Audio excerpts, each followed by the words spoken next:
The Canada 2011 census is a detailed enumeration of the Canadian population on May 10, 2011.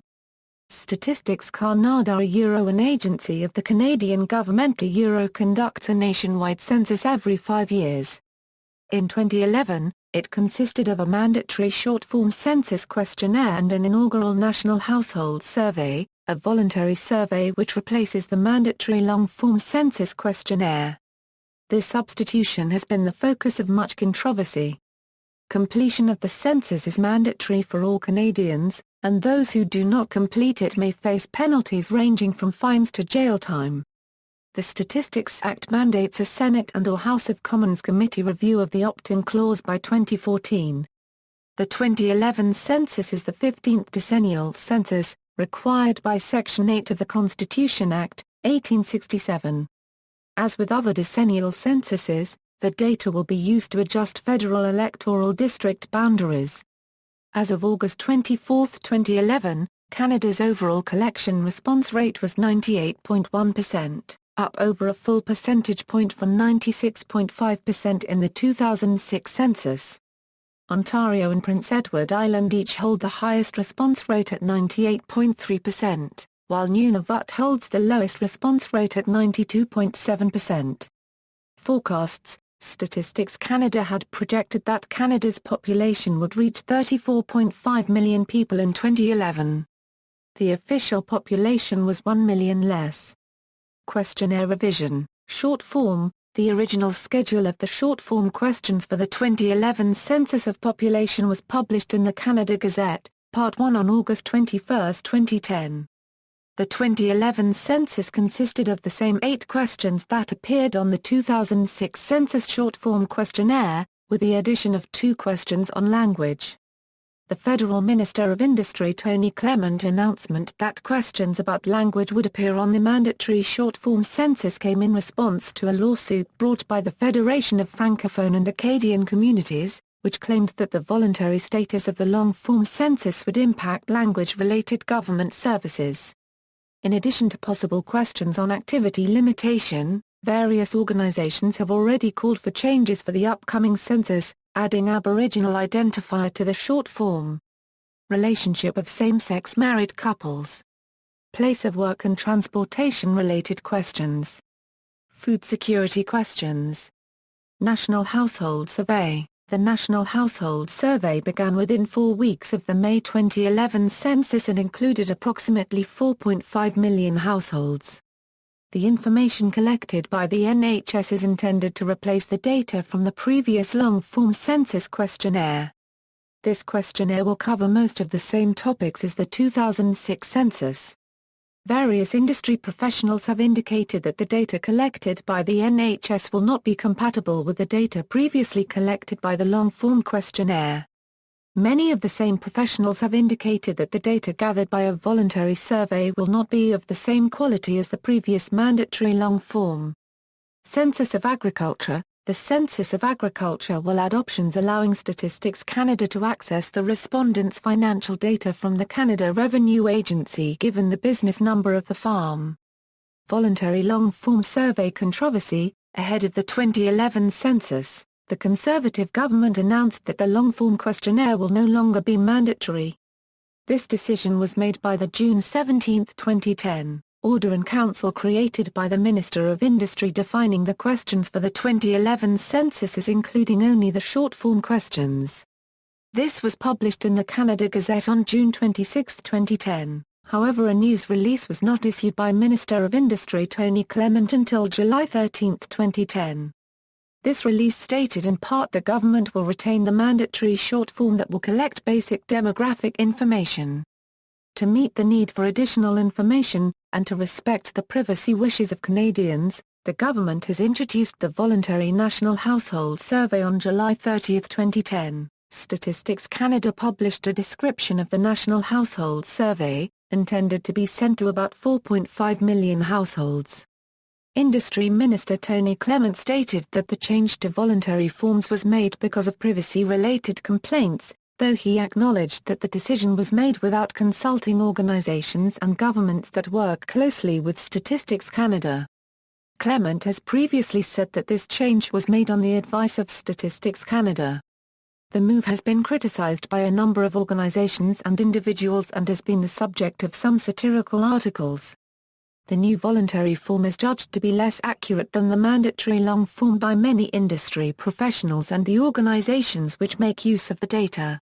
Ivan Felegy, the former chief statistician of Canada, originally appointed in 1985 by the Progressive Conservative government of Brian Mulroney, said that he would have quit his job if the government had taken this change during his tenure.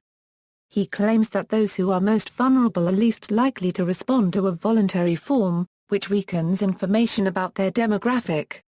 Munir Sheikh, Felegy's successor as chief statistician appointed by Conservative Prime Minister Stephen Harper on February 15, 2008, resigned on July 21, 2010, in protest of the Conservative government's change in policy.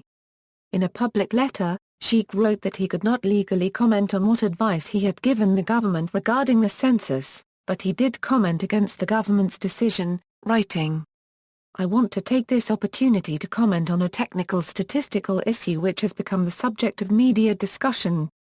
This relates to the question of whether a voluntary survey can become a substitute for a mandatory census. It cannot. The National Citizens Coalition and the Fraser Institute support the change. The strongly libertarian National Citizens Coalition, which claims a membership of between 40,000 and 45,000, is continuing to campaign against the mandatory long-form census.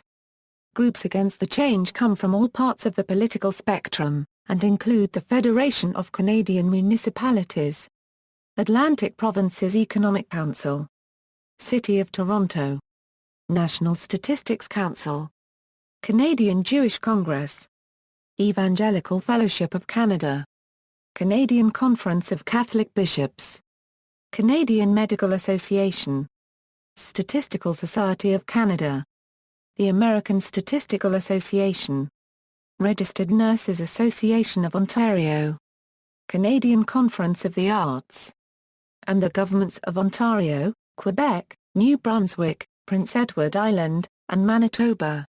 On July 19, 2010, representatives from several institutions signed a letter expressing their disapproval of the change, and their desire to speak to Clement to find another solution. The organizations represented were, a House of Commons Industry Committee special hearing on July 27, 2010, heard that during the previous census, out of approximately 12 million forms, 166 complaints were known to be received directly or indirectly. In answer to Clement's claim that those who don't fill out the census risk jail time, Jack Layton, leader of the National New Democratic Party, noted that in the entire history of the census, the government had not prosecuted and jailed a single person for failing to complete the census, and pointed out that the threat could be removed entirely by amending the legislation so that incarceration is no longer a penalty for refusal to complete the census. In response, the government announced plans to introduce legislation to remove the threat of jail time for anyone refusing to fill out any mandatory government surveys. The Statistics Act has not yet been amended to change the penalties. It was last updated in 2005. Some groups have argued that the decision was motivated by a wish to destroy a useful tool for social advocacy, by making it harder to identify and count disadvantaged groups. However, the Conservative government maintains that its reasoning for the cancellation is that they do not believe it is appropriate to force Canadians to divulge detailed personal information under threat of prosecution. On October 20, 2010, Statistics Canada predicted that a voluntary long form would result in a decline of total respondents from 94% to 50%.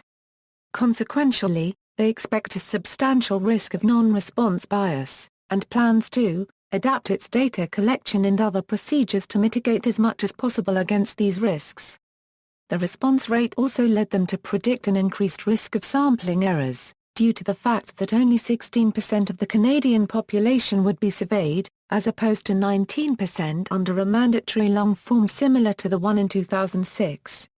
The government announced in August 2010 that it would be spending $30 million on a campaign aimed at increasing the response rate to the voluntary form, but information released by Statistics Canada in December 2010 revealed that half of this money would be required for tasks unrelated to the promotional campaign. Criticism of the National Household Survey re-emerged in 2013 following the release of the first set of results from the survey.